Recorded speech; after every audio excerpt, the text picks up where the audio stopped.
May 27, 2026, A Meditative Life. Meditation. Beloved saints, are you abiding into the peace of the Lord today?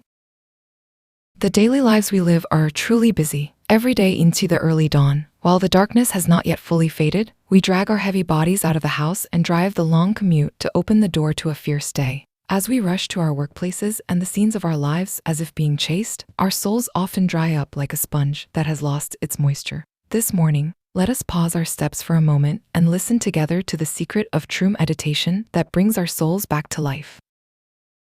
Dr. Hubert Mitchell, who lived in India for a long time, is said to have received a great shock and realization while watching cows lying in the shade chewing their cud. The cow would regurgitate the grass it had roughly chewed and swallowed into the morning when the sun grew hot and carefully chew it again for exactly 55 seconds. Surprisingly, that time did not deviate by even 1 second. Through this thorough rumination, the nutrients of the grass finally seep into the cow's blood and become a part of its life.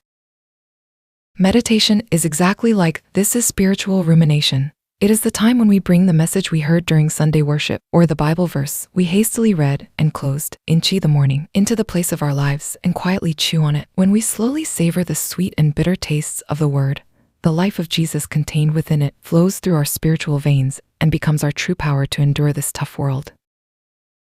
The one who experienced the power of this rumination more deeply than anyone else was George Mueller. When he opened his eyes into the morning, the very first thing he did was quietly stay before the Word. It was not to teach or preach to someone, but solely to supply nutrients to his own hungry soul. Only after filling his soul with the Word did sincere confessions and prayers toward God burst forth from his lips.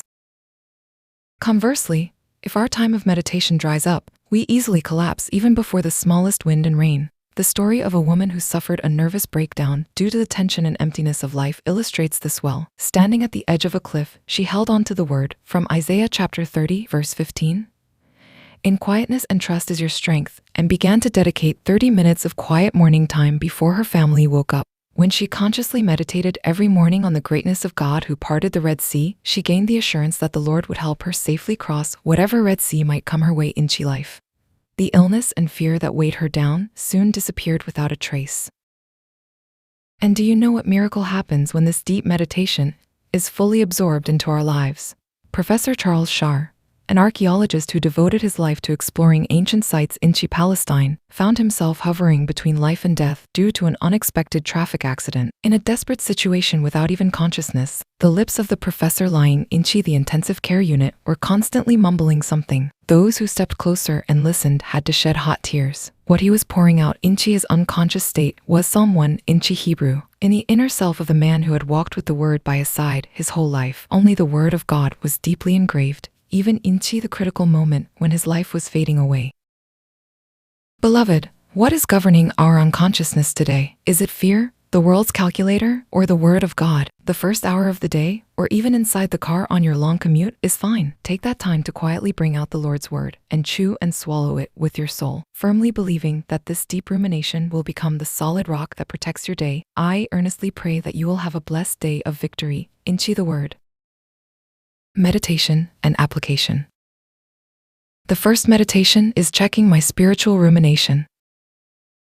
Do I just read the Word of God once as knowledge and hastily swallow it? Just as a cow carefully chews grass for 55 seconds to make it the blood of life, let us begin the training of meditation by quietly repeating a verse given to me today and absorbing it into the bloodstream of my life, even amidst a busy morning and a long commute.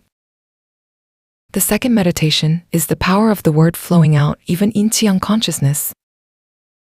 Just as Professor Charles Shar recited the Psalms even at the crossroads of life and death, what is the first thing that pops out of my lips when an unexpected crisis or Red Sea strikes my life? Through a set-apart morning time of meeting the Lord ordinarily, let us engrave the Word deeply into our character and thoughts, making a resolution so that the power of the Word, not fear, flows out into any situation.